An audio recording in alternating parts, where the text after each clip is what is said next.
대장동 특혜 의혹의 핵심 인물인 화천대유 대주주 김만배 씨와 남욱, 정민용 변호사가 구속영장 심사를 받았습니다. 김 씨는 이재명 당시 성남시장이 최선의 행정을 했고 자신은 그 행정 지침에 따라 사업을 진행했다며 배임 혐의를 전면 부인했습니다. 민주당 이재명 대선 후보와 김부겸 국무총리가 전국민 재난지원금 추가 지급 문제로 충돌했습니다. 이 후보는 당 차원에서 적극 추진해 줄 것을 당부했지만 김 총리는 당장 재원 여력이 없다며 손실보상이 더 시급하다고 밝혔습니다.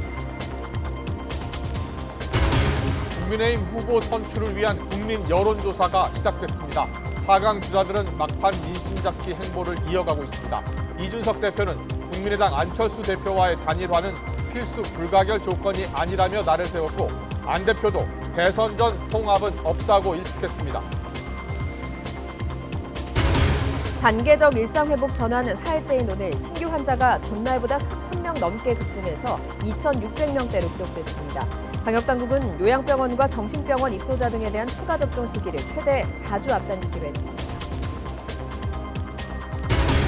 디젤 차량 운행에 필수적인 요소수 품귀 사태가 갈수록 심해지고 있습니다. 사재기에 7배 이상 웃돈이 붙는 현상이 잇따르고 있는데 사태가 장기화할 경우 화물차발 물류 대란까지 우려되고 있습니다. 뉴스큐 잠시 뒤에 뵙겠습니다.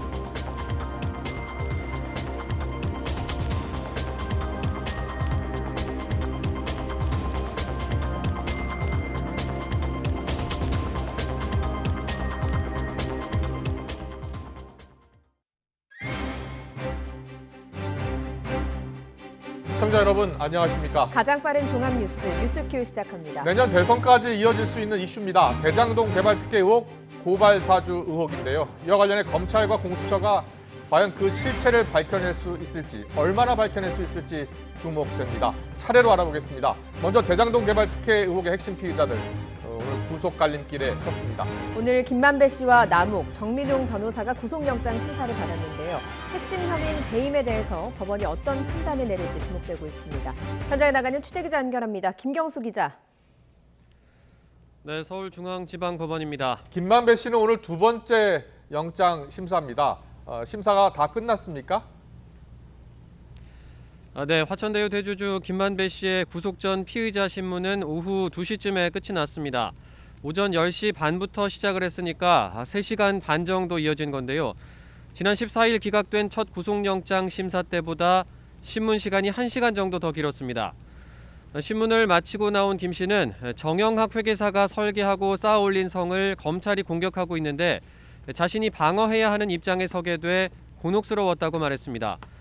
또 자신이 모르는 부분이 많이 제시됐다며 향후 수사나 재판 과정에서 설명될 것으로 생각한다고 덧붙이기도 했습니다. 김 씨는 구속심사를 받기 전에도 사업 당시 성남시 정책에 따랐을 뿐이라며 자신의 혐의를 모두 부인했는데요. 이 내용은 직접 들어보시죠. 배임 관련해서 이재명 후보 지침 따랐을 뿐이라는 입장 어떻게 생각하시나요? 이제 그분은 뭐 최선의 행정을 하신 거고 저희는 그분의 그 어떤 행정 지침이나 이런 걸 보고 한 거기 때문에 그분은 그분 나름대로 최선을 다하신 거고 행정을 저희는 이제 시가 내놓은 정책에 따라서 공모에 진행한 것이라고 생각합니다. 유동규 전 본부장이 받아야 할 돈이 있다고 했는데 그 돈이 혹시 700억인지 그렇게 뭐 많이 줄 이유도 없고 그렇게 큰 액수가 큰 부분을 이렇게 약속할 이유도 없습니다. 그러니까 그런 건 다 곡해고 오해입니다. 네, 그제 검찰이 김만배 씨 구속영장을 재청구하며 적용한 혐의는 배임과 뇌물, 횡령 등입니다. 첫 구속영장보다 뇌물과 횡령 액수는 줄었고 배임 액수 역시 보수적으로 책정됐습니다. 검찰은 김 씨가 대장동 개발 사업 과정에서 특혜를 받는 대가로 유동규 전 성남도시개발공사 기획본부장에게 700억 원을 주기로 약속한 것으로 보고 있습니다. 또 실제로 건넨 뇌물 5억 원은 회사 돈으로 마련했다며 횡령 혐의도 적용했습니다. 과거 화천대유 고문이었던 원유철 전 미래한국당 대표 부인 등에게 허위급여 4억 4천여만 원을 지급한 부분도 횡령 혐의에 포함이 됐습니다. 하지만 곽상도 의원 아들에게 퇴직금 명목으로 지급한 50억 원을 뇌물로 본 혐의는 영장에서 빠졌는데요. 곽 의원 아들은 2차례 조사했지만 아직 곽 의원 본인에 대한 조사는 이루어지지 않아서 혐의가 입증될 만큼 수사가 진전되지 않은 것으로 보입니다. 배임 공범으로 지목된 남욱 변호사와 정민용 변호사도 오늘 오후에 구속심사를 받았죠. 진행 중입니까? 네, 화천대유 관계사 천화동인 4호의 실소유주인 남욱 변호사의 영장심사는 오후 3시부터 진행 중인데요. 남 변호사는 검찰 호송 차량을 타고 앞서 2시 40분쯤 이곳 서울중앙지법에 도착을 했습니다. 혐의를 인정하느냐는 취재진 질문에 아무런 말 없이 곧장 법정으로 들어갔습니다. 오늘 영장 청구된 심경이 어떠세요? 어떤 점 위주로 설명하실 건가요? 배임 혐의는 인정하세요? 미국 출국하셨던 게 영장 심사에 불리하게 작용할 것 같은데 하실 말씀 없으세요? 배임 혐의는 인정하세요? 미국 출국하셨던 네, 남 변호사에 이어 정민용 변호사의 구속심사는 오후 4시에 예정이 돼 있는데요. 조금 전 법원에 도착을 해서 신문을 기다리고 있습니다. 정 변호사는 성남도시개발공사에 근무하면서 공모 지침서 작성과 민간사업자 선정 과정에 깊숙이 관여한 것으로 알려져 있습니다. 검찰은 이들이 유 전 본부장과 공모해 화천대유의 각종 특혜를 몰아줬고 성남도시개발공사에 최소 651억 원 상당의 막대한 손해를 끼쳤다고 보고 있습니다. 구속영장에는 김만배, 남욱, 정민용과 함께 정영학 회계사까지 유동규 전 본부장의 배임 혐의 공범으로 적시됐습니다. 검찰은 남 변호사가 정 변호사와 유 전 본부장이 함께 만든 회사인 유원홀딩스에 투자금이라며 건넨 35억 원도 뇌물로 보고 있습니다. 오늘 구속심사에서는 주로 배임 혐의 등을 두고 검찰과 변호인단의 치열한 공방이 예상되는데요. 가장 먼저 구속된 유 전 본부장에 이어 검찰이 핵심 피의자들의 신병을 추가로 확보하게 되면 당시 성남시 윗선에 대한 수사도 탄력이 붙을 것으로 전망됩니다. 오늘 구속심사를 받은 3사람은 서울구치소에서 결과를 기다리게 되는데 영장 발부 여부는 오늘 밤이나 내일 새벽쯤 결정될 것으로 보입니다. 지금까지 서울중앙지법에서 전해드렸습니다. 고발사주 의혹을 수사하고 있는 고위공직자 범죄수사처가 오늘 오전 김웅 국민의힘 의원을 소환해서 조사하고 있습니다. 김 의원은 공수처에 출석하면서 고발 사주는 실체가 없는 의혹이라고 혐의를 부인했는데 공수처는 김 의원을 상대로 고발장 출처와 전달 경위를 집중적으로 조사하고 있습니다. 취재기자 연결합니다. 손효정 기자. 네, 고위공직자 범죄수사처입니다. 네, 어제 손준성 검사를 조사한 공수처, 오늘은 김웅 의원을 소환해서 조사하고 있죠? 네, 그렇습니다. 김웅 의원은 오늘 10시쯤 공수처의 피의자 신분으로 출석했습니다. 조사는 6시간 가까이 이어지고 있는데요.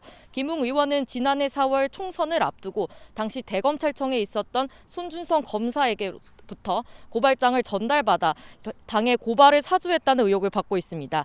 김 의원은 출석에 앞서 고발 사주는 실체가 없는 의혹이라며 혐의를 전면 부인했는데요.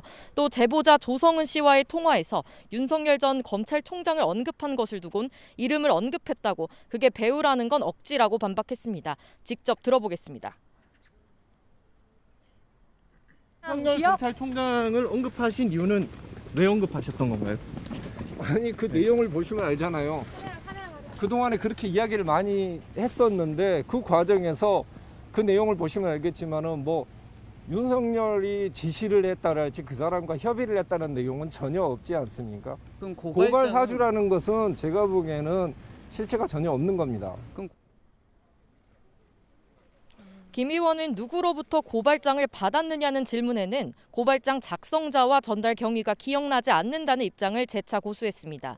조성은 씨와의 통화 녹취록 속 저희를 언급한 부분과 관련해서는 만약 녹취록이 증거가 된다면 조 씨가 원장님이 지시하신 날짜가 아니라고 한 것은 왜 수사가 안 되고 있느냐며 되물었습니다.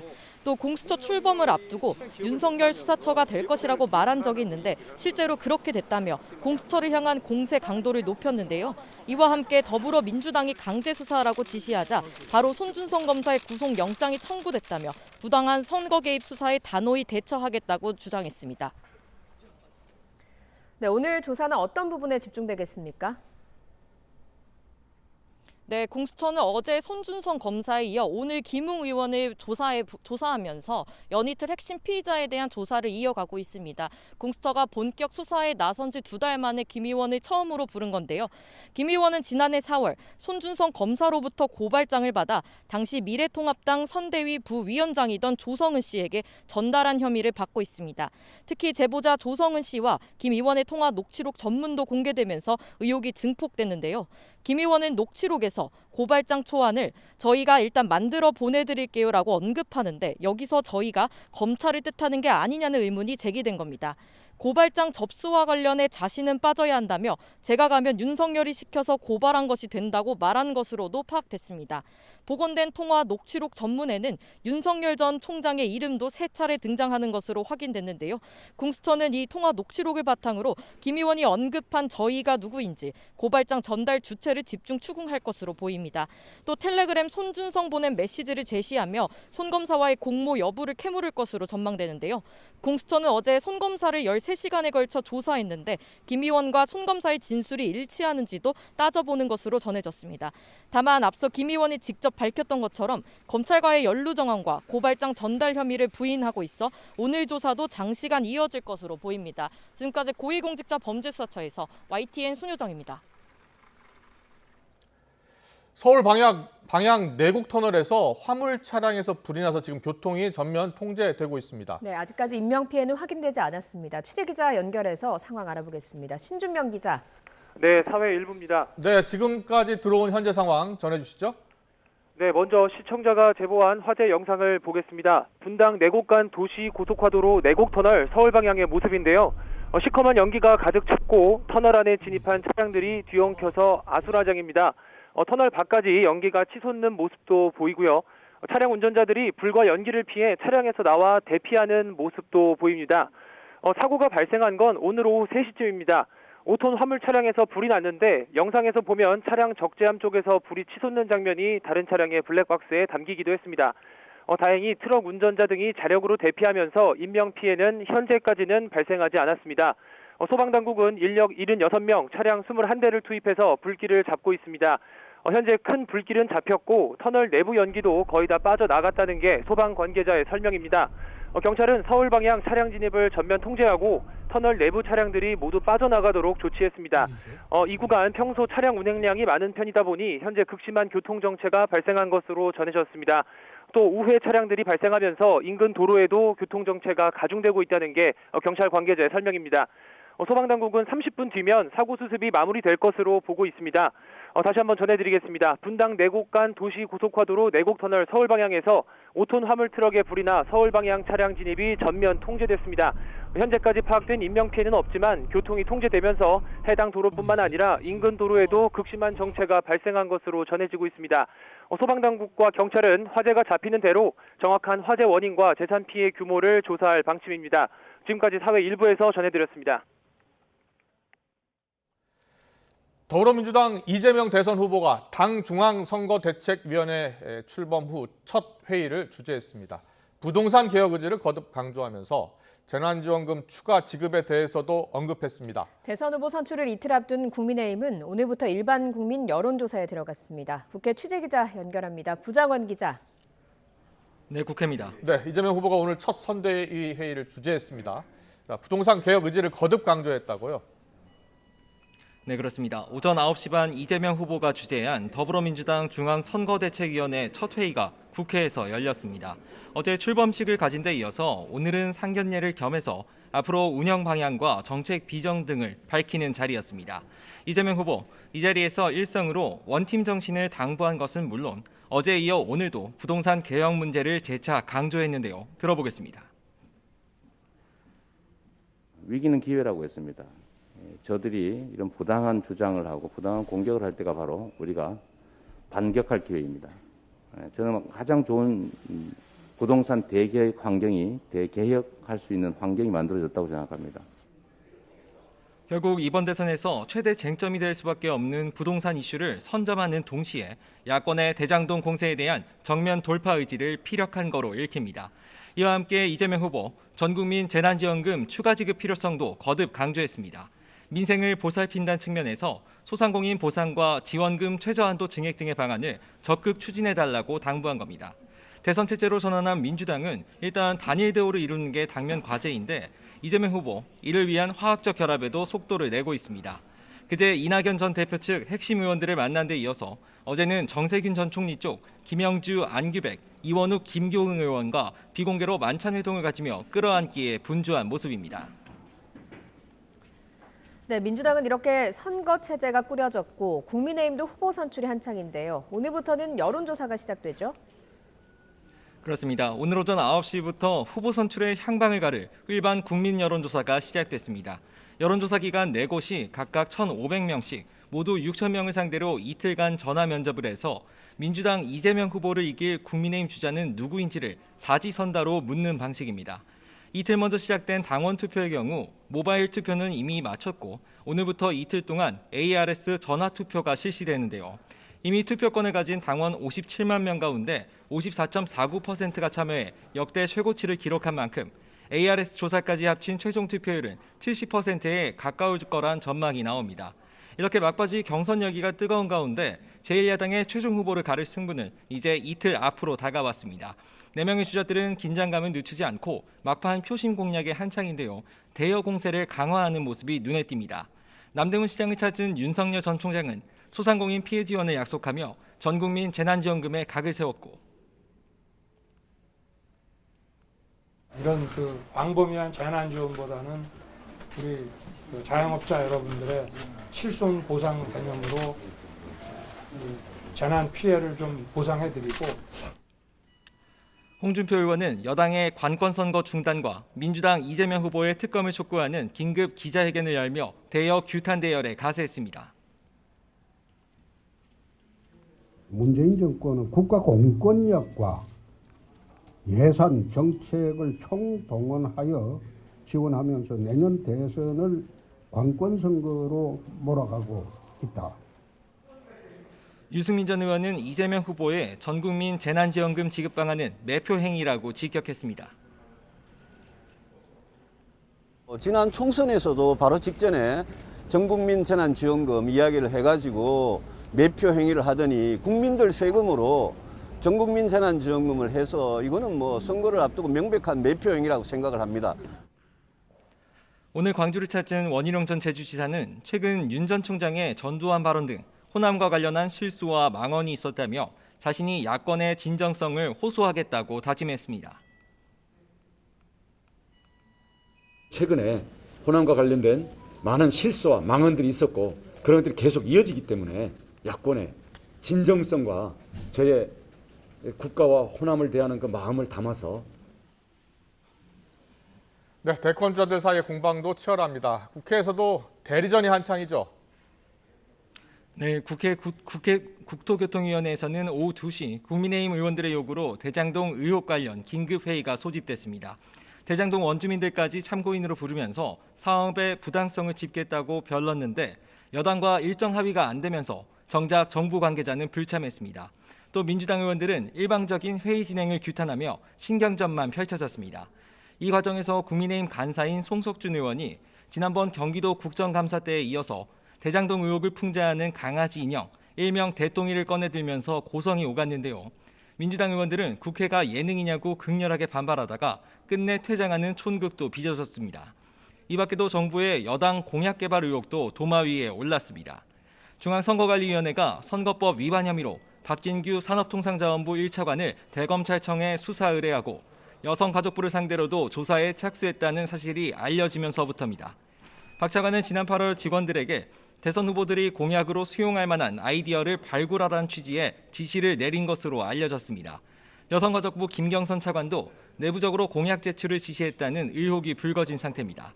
국민의힘은 관건선거가 극심하다며 공세 수위를 높이고 있는데요.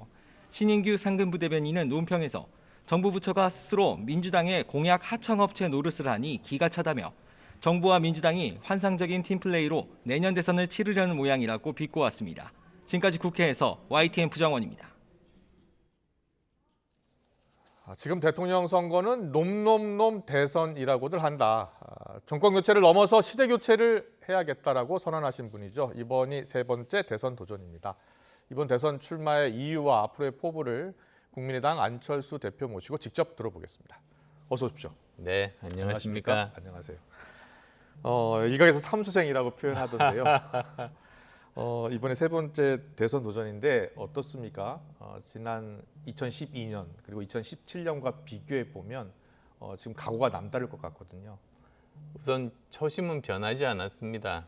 사실 초심이라는 게 정치는 공익을 위한 봉사다. 예. 그리고 또 더 좋은 대한민국을 만드는 것이다.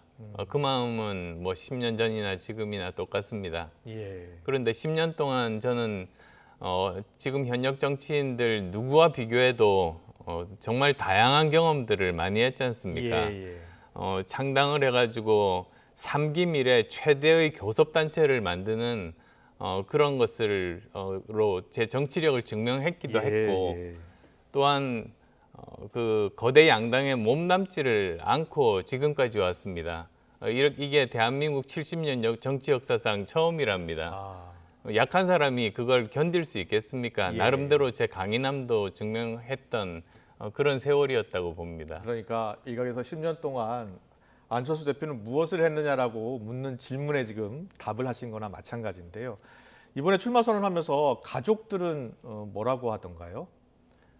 안타까운 마음이 다들 있습니다. 그렇지만 제가 결심한 그런 것이니까 최대한 이렇게 마음으로나마 지원하겠다는 생각이 강했고요. 사실 여담입니다만 제가 의과대학 교수를 하다가 그만두고 벤처기업 안랩을 창업한 적이 있지 않습니까? 그 보통 사람이나 가족 같으면 찬성 못했을 겁니다. 그런데도 얼마나 고민하면서 결정했겠는가 그렇게 이해해주고 한번 도전해보라고 했었습니다. 그래서 항상 저는 빚진 마음, 감사한 마음이죠. 그렇군요. 알겠습니다. 가족들이 응원해 주시니까 힘이 나시겠습니다. 네, 그렇습니다. 그리고 출마 선언 이번에 하실 때 보니까 좀 스타일이 좀 바뀐 것 같은데요. 저희가 좀 화면을 좀 준비해 봤습니다. 화면 보고서 한번 어떻게 바뀌었는지 보겠습니다. 잠깐 보여주시죠. 네. 자, 2012년 화면, 2017년, 2021년. 자, 머리가 보니까 스타일이 2012년, 17년 때는 이렇게 좀 내리셨어요. 이마를 가리셨어요. 그리고 지금은 좀 정치인 같이 딱 그 2대8로 이렇게 가르마를 타셨네요. 어떤 이유가 있습니까? 저도 사실은 처음에는 사실 2012년 때는 정치인이 아니었고 바로 그 전날까지도 서울대 교수였지 않습니까? 그렇습니다. 그래서 그 스타일 그대로였었습니다. 근데 그동안에 들은 이야기가 사실은 정치인의 이런 스타일이라는 것 자체가 남에게 잘 뭐 보이고 이미지를 잘 알려고 하는 것 그런 것을 떠나서 자기의 모든 것을 투명하게 보여주는 것도 중요하다는 말을 들었습니다. 그래서 이렇게 이마를 다 보여드리는 것이 그것이 뭐 스타일이 더 좋아서라기보다는 투명하게 제 모든 것을 보여드리겠다 그런 의지의 표현으로 받아들여 주시면 좋겠습니다. 알겠습니다. 이번 출마 선언문 보니까 시대 교체란 말씀을 하셨잖아요. 예. 시대 교체를 하겠다. 약간 추상적이어서 좀 구체적으로 어떻게 교체를 해야 된다라고 보시는 겁니까? 시대 교체는 한마디로 우리가 20세기에 머물러 있는데 21세기로 넘어가야 된다. 저는 사실 그런 뜻입니다. 우리나라가 지금까지 산업화 시대를 성공적으로 마무리하고 민주화 시대를 성공적으로 마무리했습니다. 그러면 그 다음에 나아갈 방향은 선진국처럼 선진화로 넘어가는 단계에 갔어야 되는데 거기서 멈춘 겁니다. 그러다 보니까 우리가 가지고 있던 문제들 해결하지 못하고 갈등이 깊어지고 지금 사회가 혼란에 빠진 것이죠. 그런데도 여전히 지금 정치권에서 예전 70년대, 80년대의 산업화 민주화 사고방식 지금 벌써 40~50년 전 사고방식 아닙니까? 그걸로 20세기 생각으로 21세기 대한민국을 운영을 하려고 하니까 이게 문제가 해결될 리가 있습니까? 그래서 우리는 이제 그 틀을 벗고 선진화 시대로 가야 된다. 바로 그게 제가 말씀드리는 시대 교체입니다. 그렇군요. 그런데 지금 시대 교체를 위한 정치권의 모습을 보면 과거와 크게 달라지지 않았다. 특히 대선 주자들이 들을 놓고서 놈놈놈 대선이라고들 한다 이렇게 표현을 하셨잖아요. 제가 들었던 이야기입니다. 예, 시중에서 많은 분들이 말씀해 주셨습니다. 네, 왜 그런 시중에서 그런 말들이 돌까요? 뭐 놈놈놈이라고 말씀하시면서 저한테 했던 이야기가 예. 아무리 이렇게 양당에서 경선 과정에서 대선 후보를 봐도 나쁜 놈, 이상한 놈, 예. 추한 놈밖에는 보이지 않는데 네. 이 사실 이 대통령이라는 자리가 앞으로 대한민국을 5년 동안 끌고 가야 되는 막중한 책임이 있는 자리고 예. 또 미래도 볼 수가 있어야 되고 그다음에 국제적인 글로벌 감각도 있어야 되는 자리 아니겠습니까? 예. 우리나라가 경제 10대 대국인데요. 근데 그 일을 할 만한 능력과 도덕성이 그렇게 보이지 않는다는 그런 말씀들을 들었습니다. 네. 그래서 저는 제가 해야 될 일은 그 당시만 하더라도 아직 결심하기 전입니다. 네. 제가 해야 될 일은 제가 무엇을 하든지 대한민국의 생존 전략, 미중 신냉전 예. 이 상황에서 어떻게 살아남을 것인가 그리고 또 앞으로 뭘 먹고 살 것인가에 대한 미래 담론 이것을 중심에 올려야 우리나라는 미래가 있겠다. 네. 그런 문제의식을 가지게 됐습니다. 예. 미래를 바꿀 수 있는 대통령은 꼭 안철수여야 한다라고 생각하시는 겁니까? 저는 지금 시대가 원하는 그런 모든 것들을 다 가지고 준비를 했다. 예. 준비가 되어 있다. 저는 그렇게 생각합니다. 예, 알겠습니다. 안 대표님 출마 선언 때 보니까 이재명 후보가 되면 간판 교체고 국민의힘 후보가 대통령이 되면 적폐 교대라는 표현을 쓰셨더라고요. 예. 자, 그렇다면 국민의힘 후보가 되면 적폐 교대라면 민주당이나 국민의힘 모두 지금 적폐라는 의미입니까? 거대 양당이 지금까지 해왔던 일에 대한 비판입니다. 사실 예. 지금까지 해왔던 일이 항상 지금 현재 정부가 못하고 있으니까 예. 거기에 대한 반사이익으로 우리한테 정권을 넘겨달라 이렇게 이야기를 합니다. 예. 그렇게 돼서 그 적폐가 물러나고 나면 그 자리를 또 차지한 사람들이 신적폐가 되는 거죠. 예. 구적폐와 신적폐 간의 자리 바꿈 그리고 또 더 좋은 대한민국을 만들겠다는 어떤 그런 일도 하지고 않고 있는 이런 상황, 예. 이런 시대를 바꾸는 게 사실은 시대 교체 아니겠습니까? 네네. 그래서 저는 그 일을 하겠다고 나선 겁니다. 그렇군요. 그런데 지난 4월 재보궐선거 때는 막판에 국민의힘 오세훈 후보와 예. 단일화를 하지 않았습니까? 그럼 그때는 왜 국민의힘 후보와 단일화를 했던 겁니까? 그때 제가 분명하게 말씀드렸습니다. 제가 서울시장 선거에 출마하는 이유는 예. 서울시장 선거를 야권이 승리를 하지를 못하면 예. 대선은 치르나 마나다. 아. 그래서 저는 누가 후보가 되는 것이 중요한 것이 아니라 예. 야권 후보가 되는 것이 중요한 것이 아니라 야권이 승리하는 것이 중요하다는 말을 여러 번 했습니다. 예. 그래서 저는 목적 달성한 셈입니다. 예. 생각을 해보시면 만약에 그때 야권이 서울시장 선거에서 패배했다고 한다면 예. 지금 국민의힘에서 네 분이 경선을 하시는데 그 어느 분도 당선될 확률이 저는 없었을 거라고 봅니다. 예. 그나마 이 정도 그런 분위기를 만든 거는 제가 한 역할이 크다 예. 그렇게 자부합니다. 네네. 그럼 그 역할을 내년 대선에서도 해야 되는 것 아니냐라고 또 야권에서는 이야기를 하고 있습니다. 다시 말해서 단일화 이야기를 또 꺼내고 있거든요. 그런 이야기 나오면 어떤 생각이 드십니까? 저는 사실 생각은 없습니다만 예.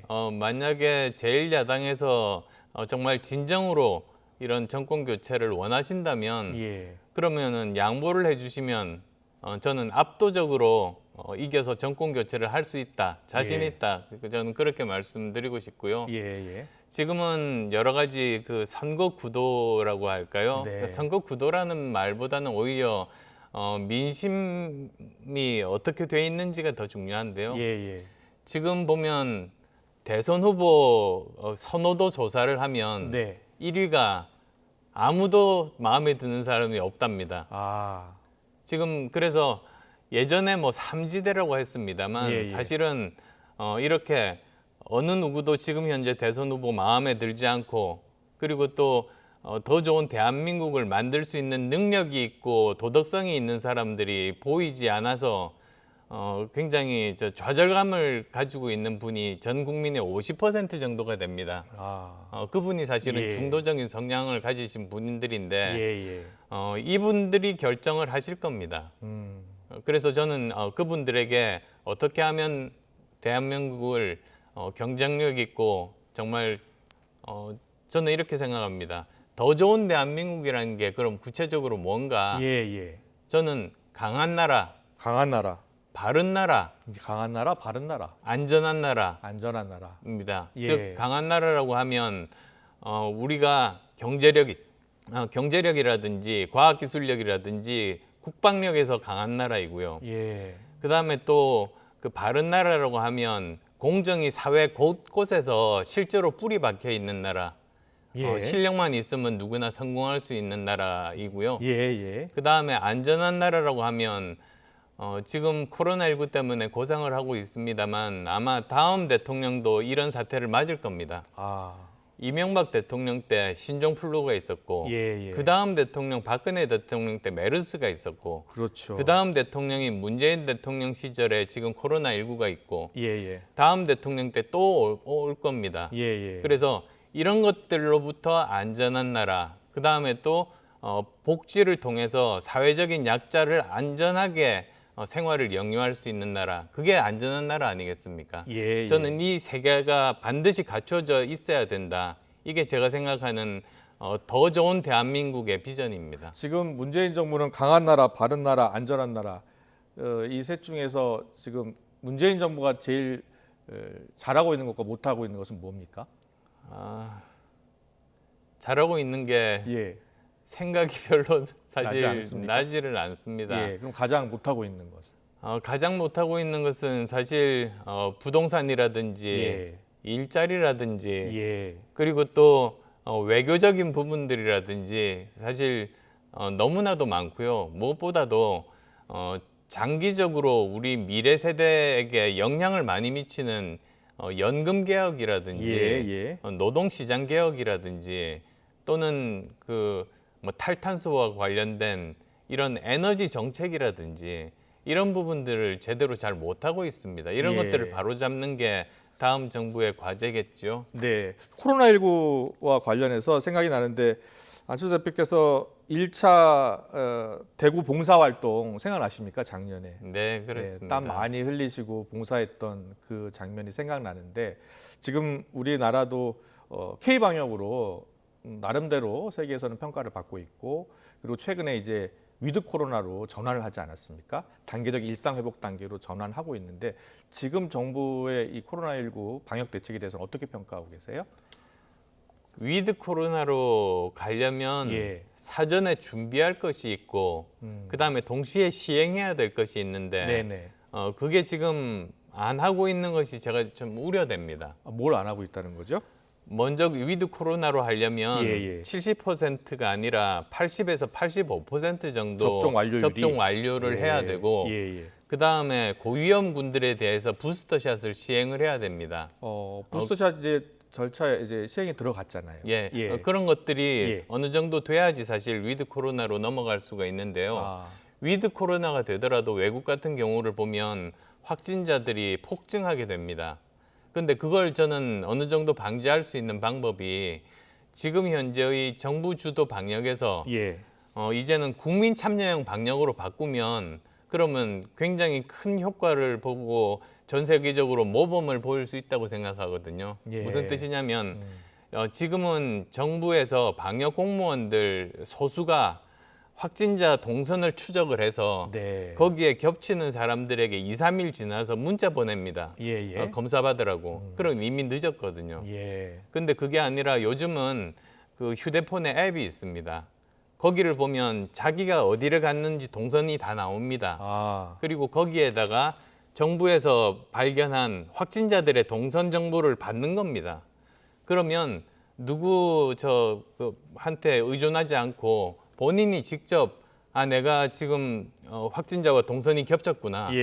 바로 검사를 받으러 가서 본인도 안전하고 그러면 사회 전체가 안전해지는 거거든요. 그렇군요. 참여 방역으로 좀 전환할 필요가 있다는 말씀이시죠? 그걸 지금부터라도 빨리 확산을 해야 된다는 게 제 말씀입니다. 알겠습니다. 내년 대선 이제 넉 달밖에 남지 않았는데요. 지난 대선 때 혹시 득표율 생각나십니까? 예, 21.4% 정도였을 겁니다. 네, 맞습니다. 저희가 그래프로 준비를 했는데요. 지난 대선 때 득표율을 보니까 문재인 당시 후보가 41.08, 홍준표 의원이 24.03, 그리고 안철수 대표가 21.4, 그리고 유승민, 심상정 모두 6%대를 기록하고 있습니다. 그래서 지난 대선 득표율을 보면서 앞서 서울시장 보궐선거 때 야권 승리 이야기하셨는데 야권이 단일화하지 않으면 필패다 이렇게 이야기하는 분들이 많거든요. 동의하십니까? 저는 동의하지 않습니다. 동의하지 않군요. 오히려 지금은 중도에 있는 분들이 50%에 달할 정도로 많습니다. 양당에 실망을 하고 양쪽 후보들의 도덕성이나 능력에 실망한 분들이 정말로 많이 계십니다. 그리고 또 사실은 19대 대선 득표율에 대해서 저는 부끄럽다고 생각하지 않는 것이 대한민국 정치 70년 역사 중에서 제3후보가 20% 이상을 받은 것은 김대중 대통령과 저밖에 없습니다. 그래서 저는 저렇게 20% 넘게 지지를 해주신 국민 여러분께 정말로 감사한 마음이 큽니다. 그게 아마도 지금까지도 어려운 가운데서도 계속 이렇게 공익을 위해서 정치를 하게 된 그런 큰 힘이 되고 있습니다. 예, 그렇군요. 이재명 후보가 어제 이제 성장 회복 강조하고 또 오늘도 집값 폭등에 대해서 사과하고 부동산 대개혁을 지금 이야기하고 있고요. 민주당에서는 이재명 후보 당선도 정권 교체가 될 수 있다 이렇게 또 하는 분도 있어요. 여기에 대해서는 어떻게 보세요? 정권 교체가 아니라 사실은 간판 교체이고 부동산 정책에 대해서는 이재명 후보가 대국민 사과를 해야 됩니다. 사실 대장동 사건의 본질은 1조가 넘는 그 이익을 특정 개인들에게 민간에게 몰아준 겁니다. 무슨 몇 천억을 공공이 환수했다 그게 아니거든요. 그러면 둘 중에 하나입니다.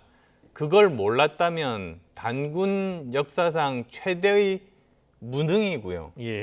그게 또 아니고 알았다. 그러면 진짜 단군 일의 최대의 범죄 행위입니다. 어느 쪽도 저는 이재명 후보는 자유로울 수 없는 사람이라고 생각합니다. 알겠습니다. 국민의힘 이제 대선 주자가 곧 결정되잖아요. 윤석열 후보나 홍준표 후보하고 혹시 최근에 만나거나 통화를 한 적이 있습니까? 없습니다. 그러니까 경선 이후로는 제가 개인적으로 이렇게 접촉한 후보는 없습니다. 그전에는 만나서 이야기를 나눈 적이 모든 후보가 사실은 2번 정도씩은 있었었죠.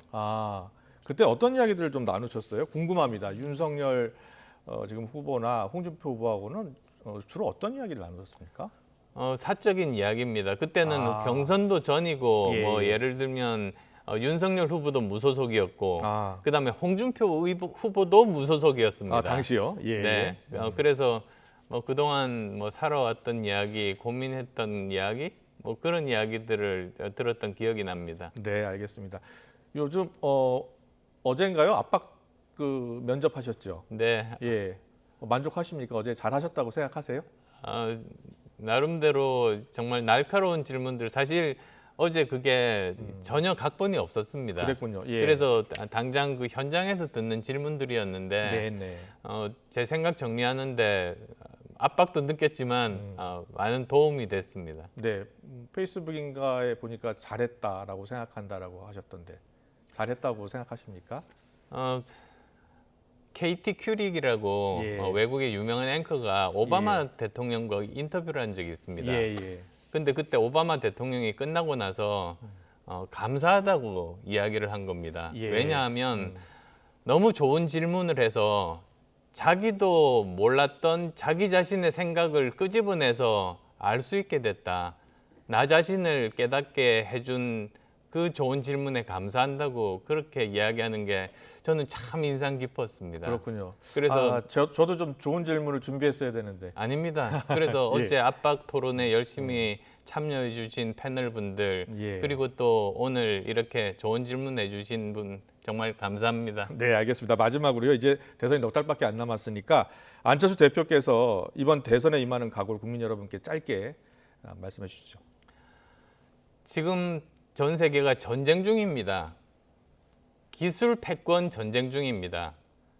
지금 미국의 대통령은 반도체 그 패널을 들고 있습니다. 그건 무슨 뜻이냐면 이 전쟁에서 기술 패권을 가진 나라가 세계를 지배한다는, 자기가 사령관 하겠다는 그 표시거든요. 그러면 우리나라는 거기에 맞춰서 정말 과학기술 중심 국가가 되는 것이 우리나라가 살 길입니다. 그래서 저는 과학기술에서 남과 차이를 많이 벌리는 초격차 기술 5개만 만들어내면 삼성전자급의 회사를 5개를 우리가 가질 수가 있고, 그러면 우리는 전 세계 5대 경제 강국에 들 수 있다. 그게 제가 이제 말씀드릴 555 경제 성장 전략인데요. 이런 것들을 통해서 저는 우리나라가 위기를 극복하고 이제 앞으로 나설 수 있다는 그런 믿음을 가지고 뛰겠습니다. 알겠습니다. 여기까지 들어야 될 것 같습니다. 지금까지 내년 대선에서 시대 교체를 외치면서 대권 도전 선언한 국민의당 안철수 대표와 함께했습니다. 잘 들었습니다. 감사합니다.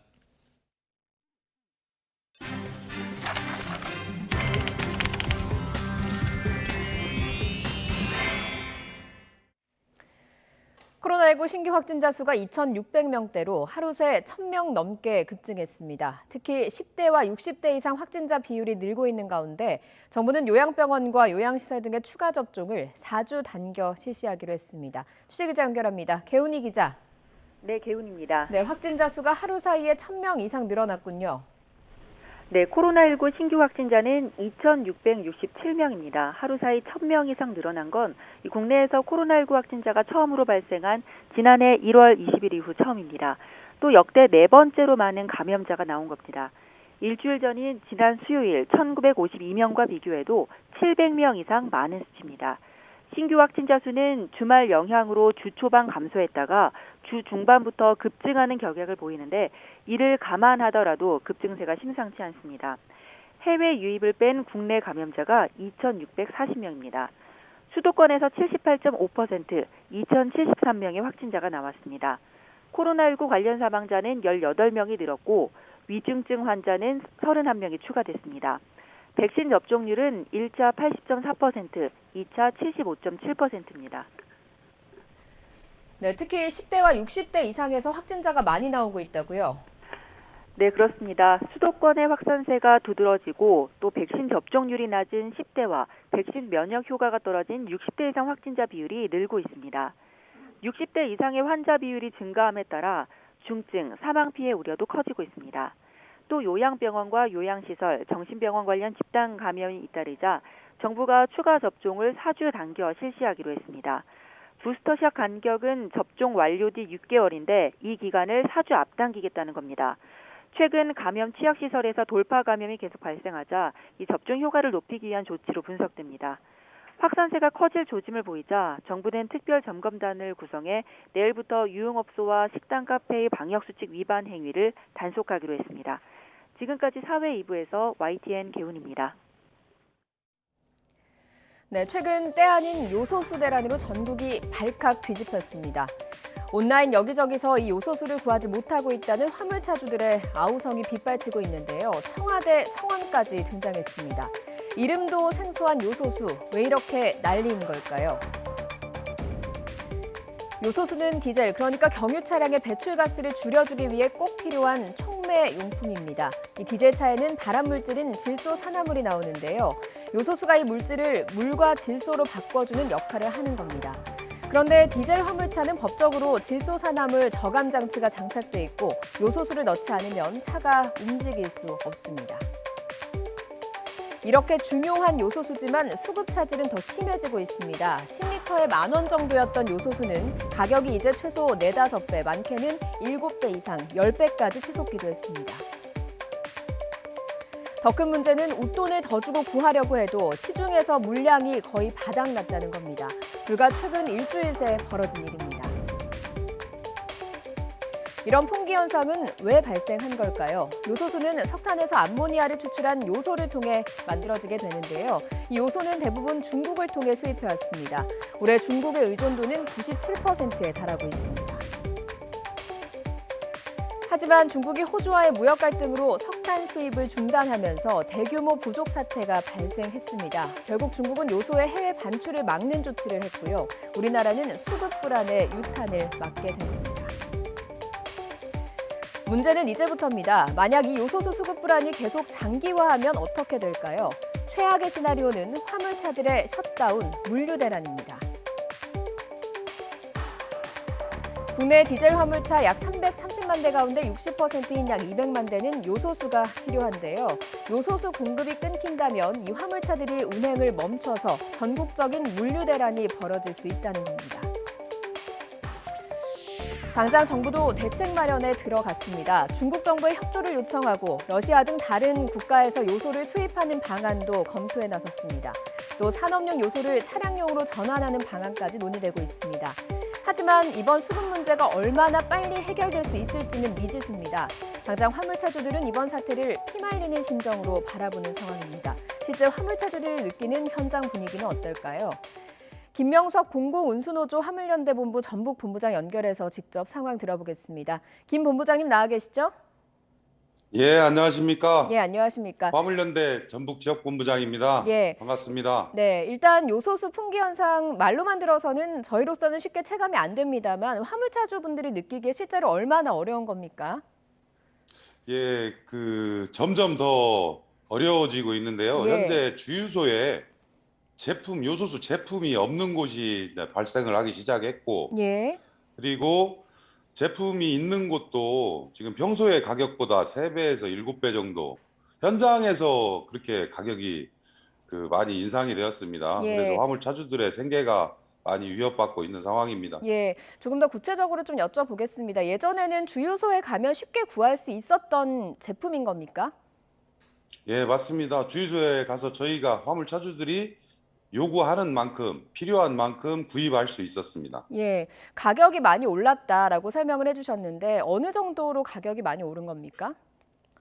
예, 요소수 대란이 시작되기 전에 요소수 10리터 가격이 예. 평균적으로 한 10,000원 정도 했습니다. 그런데 지금은 현장에서 주유소에서 최소 25,000원에서 비싸게는 7만 원까지도 판매가 되고 있고, 예. 그리고 그마저도 수량이 없어서 구입을 하지 못하는, 그리고 최소 수량 차주 한 분에게 한 통씩 10리터씩만 판매하는 그런 실적입니다. 예, 워낙 많이 기름도 넣고 하시다 보니까 주유소, 단골 주유소도 있을 것이고 그래서 그런 곳들에서 좀 구하실 수 있지 않을까 싶기도 한데 주유소에서는 뭐라고 얘기하던가요? 예, 주유소에서도 요소수가 제대로 공급이 되지 않는답니다. 주문을 네. 해도 요소수 자체가 들어오지 않고 있는 상황이라고 합니다. 예, 주유소도 좀 답답한 상황인 거군요. 예, 그렇죠. 주유소가 해결할 수 있는 부분이 아니고 예. 요소수가 제대로 생산이 되어야만, 유통이 되어야만 주유소도 해결할 수 있는 그런 사정인 겁니다. 예, 그러면 이렇게 오프라인 말고 온라인을 통해서는 구매가 어려우신 겁니까? 온라인상에는 저희도 확인을 해봤지만 밖에 주유소나 그런 데보다 가격이 더 비싸고, 네. 그리고 이미 온라인상에는 품절이 되었습니다. 제품 자체가 아예 없어요. 가격이 더 비싼 것도 이번 사태 이후에 비싸진 건가요? 온라인에서도? 예, 맞습니다. 예, 불과 일주일 사이에 벌어진 일이라고 들었는데 최근에 이런 일을 처음으로 겪으신 겁니까?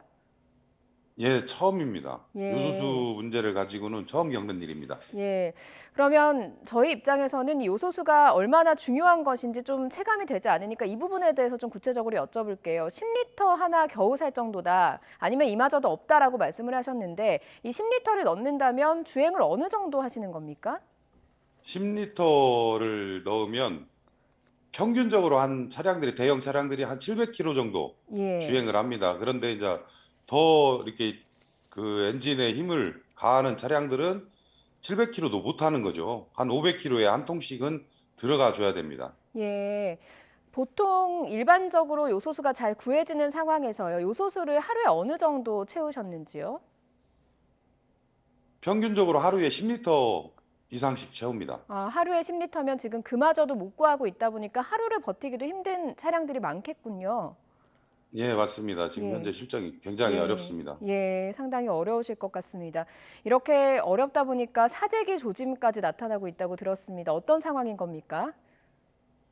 그 요소수를 유통하는 중간 상인이나 그리고 주유소 또는 그 운행 중단을 우려하는 화물 차주들까지도 예. 지금 운행 중단이 될까봐 사재기를 지금 현재 하고 있는 실정입니다. 그래서 예. 가격이 이렇게 상승하고 있는 거라고 알고 있습니다. 예, 뭐 이런 현상은 다들 불안하시니까 나오는 현상일 텐데 사실 일반 시민들 걱정은 또 화물차가 멈춰서면 물류 대란이 있을 거다라는 걱정도 있거든요. 이런 우려도 실제 현장에서 있습니까?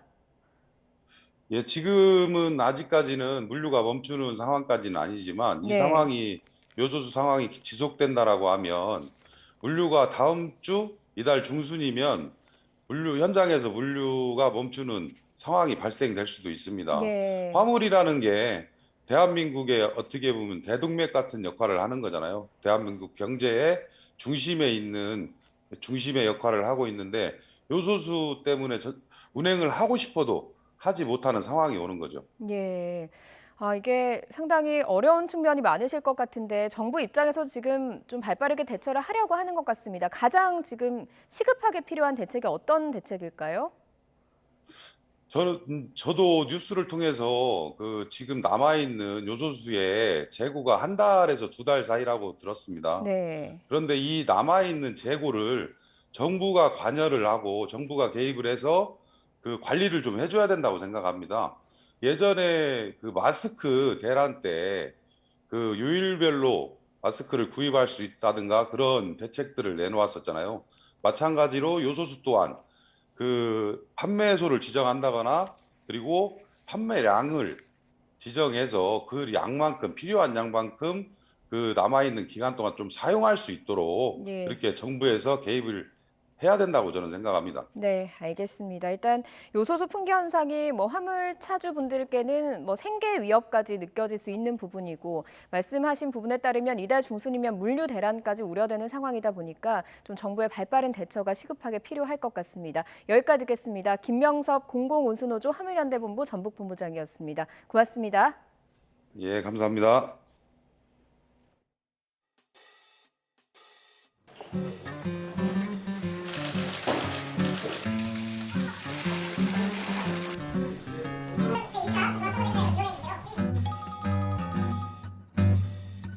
후보라고 해서 중간에 앉고 있는 상당히 어색하고 약간은 불편하긴 한데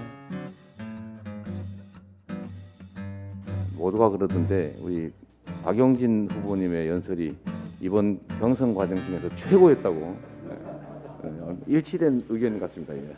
어제 지지 연설 했는데 그 뒤에 왜 선거 다 경선 다 끝나고 이렇게 연설 잘했냐는 말씀을 한 100번은 더 들었습니다. 근데 제 선거처럼 해보려고 생각합니다.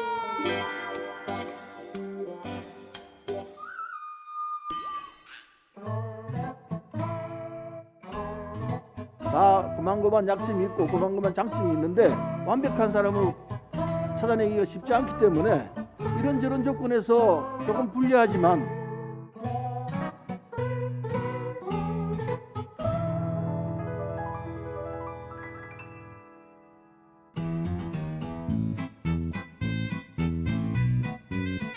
재원이라는 게 빤하거든요. 막 여기저기서 무슨 어디 이 주머니 저 주머니 막 뒤져면 돈이 나오는 그런 상황은 아니지 않습니까? 예.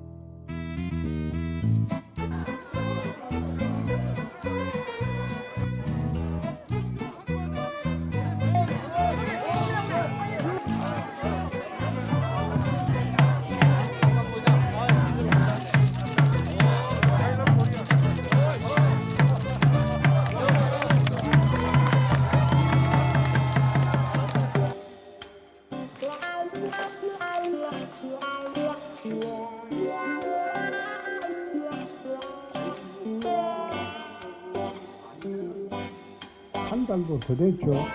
2000년 노무현 후보처럼 이런 그런 장면을 보여드리고 아마 경선 결과가 그렇게 될 것으로 나옵니다.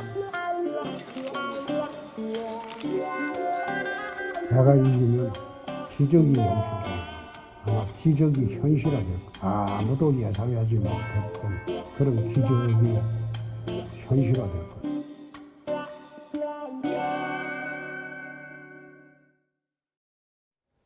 국민의힘 대선 후보 선출 이제 이틀 앞으로 다가왔습니다. 오늘부터는 일반 국민 여론조사 그리고 당원 ARS 투표가 함께 동시에 실시됩니다.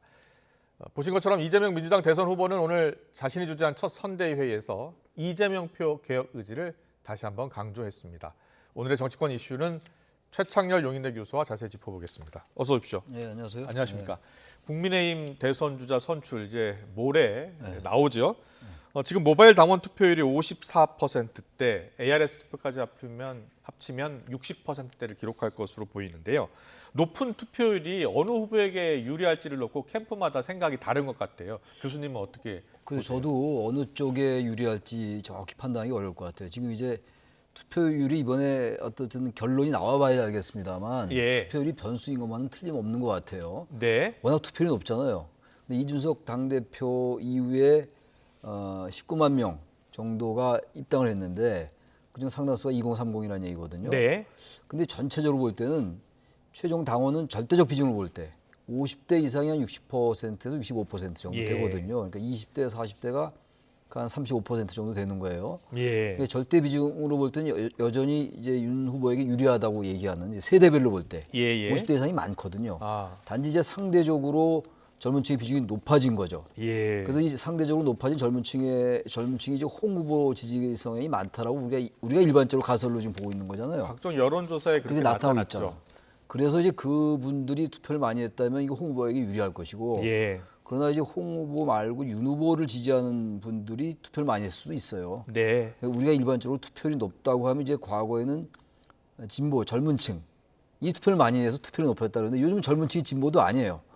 그런 공식이 깨졌기 때문에 이 단순 투표율이 높은 걸 가지고 어느 후보에게 유리하다고 보긴 참 어렵다. 그렇군요. 일반적으로는 일반 여론조사에서는 국민 여론조사에서는 홍준표 의원이 좀 유리할 것이다. 각종 여론조사 지금 나온 것을 보면. 그리고 당원 투표에서는 윤석열 후보가 유리할 것이다. 이렇게 보고 있잖아요. 그렇죠. 그런데 당심과 민심이 이렇게 엇갈릴 것으로 보고 있는 가장 큰 이유는 어디에 있을까요? 글쎄요, 일단 윤석열 후보 그러면 이제 문재인 정권에 저항했던 그런 이미지가 여전히 강해요. 홍준표 후보보다는. 그러니까 말하자면 이제 문재인 정부를 대항해서 정권을 교체할 수 있는 그러한 강한 이미지를 갖고 있는 상징 자산을 가지고 있는 거죠. 윤석열 후보가. 그러니까 당원들은 이제 홍 후보보다는 이제 그런 점에서 윤 후보에 대해서 좀 끌리는 것 같긴 해요. 그렇군요. 전두환 그 관련 발언 이후에도 중진들도 그렇고 초선 의원들도 윤석열 캠프로 갔단 말이죠. 그러니까 그런 것들을 봐서는 그분들이 윤 후보의 승리 가능성을 높게 보는 것 같은데 또 어떤 관점에서 또 본선 경쟁력으로 볼 때는 윤 후보에게도 여러 가지 흠결이 좀 나오고 있단 말이죠. 수사 결과를 봐야지 알겠습니다만 그런 면에서 볼 때는 상대적으로 흠결이 없는, 물론 과거 발언 가지고 이제 뭐 막말 이미지가 전혀 없는 건 아닙니다만 홍 후보가 그런 면에서 볼 때 이재명 후보와 싸워서 겨룰 수 있는 후보로서는 오히려 홍 후보가 경쟁력이 있다. 이렇게 보는 점도 있어요. 그러니까 일반 여론조사에서는 그런 점이 많이 부각되는 것 같거든요. 또 근데 국민의힘 지지자들로 볼 때는 또 윤 후보가 여전히 높고. 그러니까 당신과 민심이 이렇게 일치하지 않는 거예요. 과거 2007년도에 이명박 후보, 박근혜 후보가 그때 이제 경선할 때 이명박 후보가 이겼잖아요. 이겼는데 그때 여론조사에서 이명박 후보가 우세했거든요. 당심은 이제 박근혜 후보가 이겼고. 그랬군요. 그러니까 당심과 민심이 다른 경우는 꽤 있어요, 종종. 근데 이번의 경우가 이제 당심과 민심이 50대 50이란 말이에요. 그러니까 이건 정말로 이 알기가 대단히 어려운, 흐름을 쫓기도 어려운. 여론조사 전문가들도 어떤 여론조사 전문가는 홍 후보가 이긴다고 얘기하고 어떤 사람은 또 윤 후보가 이긴다고. 또 이 얘기를 들어보면 나름대로 일리가 다 있어요. 그렇군요. 이 숫자를 가지고만 얘기하기 어려운 상황이다 지금은. 알겠습니다. 그렇게 생각합니다. 국민 여론조사가 오늘하고 내일이고요. 그리고 이제 금요일 오후에 그 결과를 발표할 예정입니다. 경선이 막바지로 가고 있고 당원 투표율도 이렇게 상당히 높게 나오면서 후보들은 저마다 자신의 승리를 장담하고 있죠. 윤석열 캠프 종합지원본부장이죠. 권성동 의원 그리고 홍준표 의원의 발언을 차례로 듣고 오겠습니다.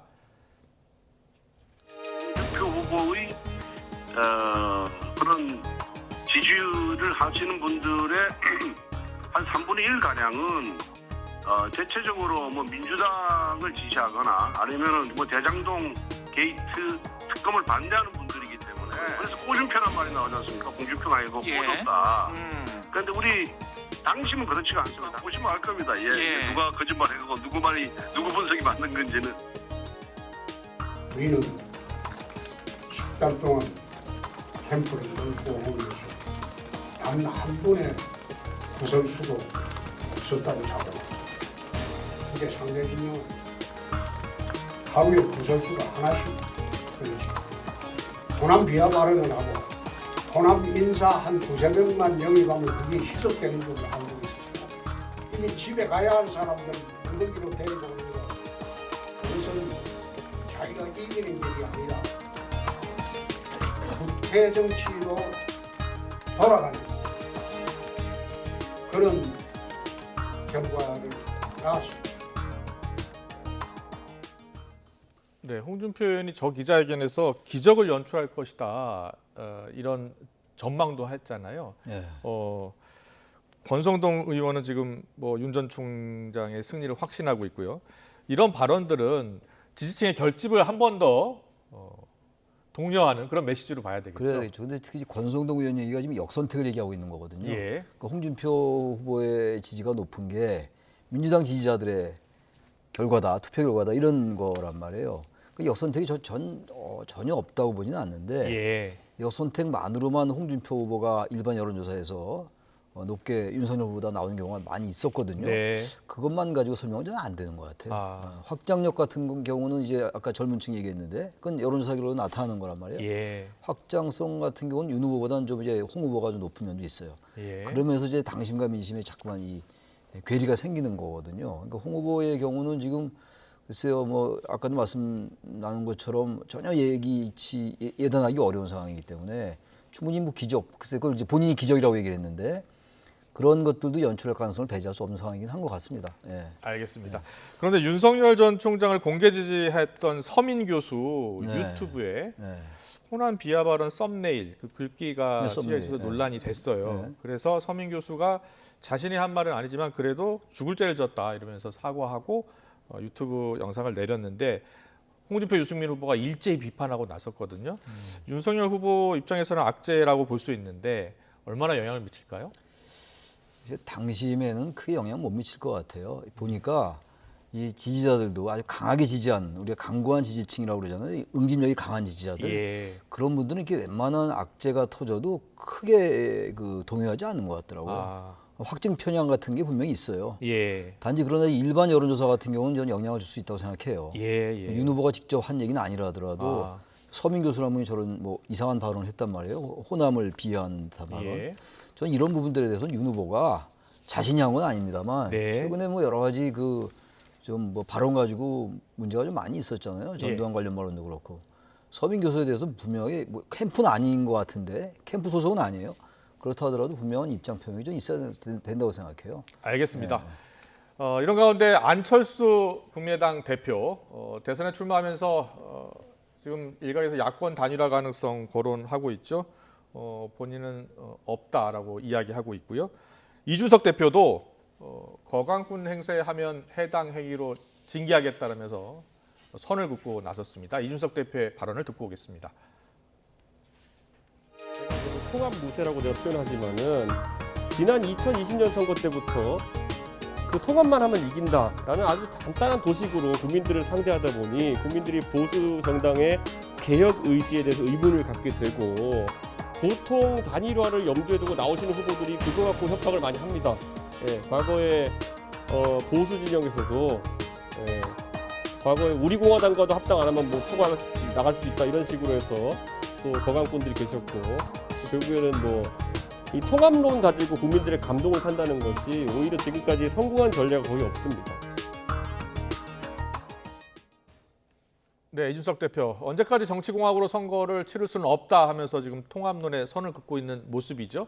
자, 어떻게 보셨어요? 근데 이제 꼭 이 얘기가 아니더라도요. 우리 한국 정치를 전반적으로 보면은 과거 선거에 민주화 이후에 통합과 분열이 굉장히 선거 승패에 영향을 줘요.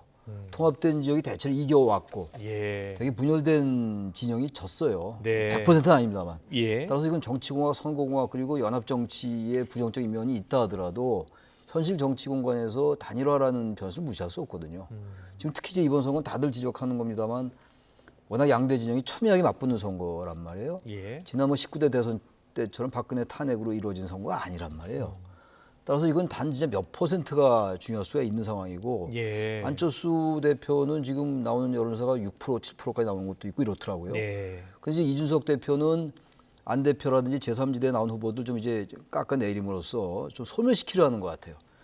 만약에 이제 어떻게든 끌어안아서 단일화를 의식한다면 굳이 그렇게 박한 얘기를 할 필요가 없는 거잖아요. 예. 김종인 전 비대위원장도 아주 박한 표현을 쓰고 폄하하는 거의 표현을 쓰더라고요. 안 네네. 대표나 이런 제3지대에 대해서.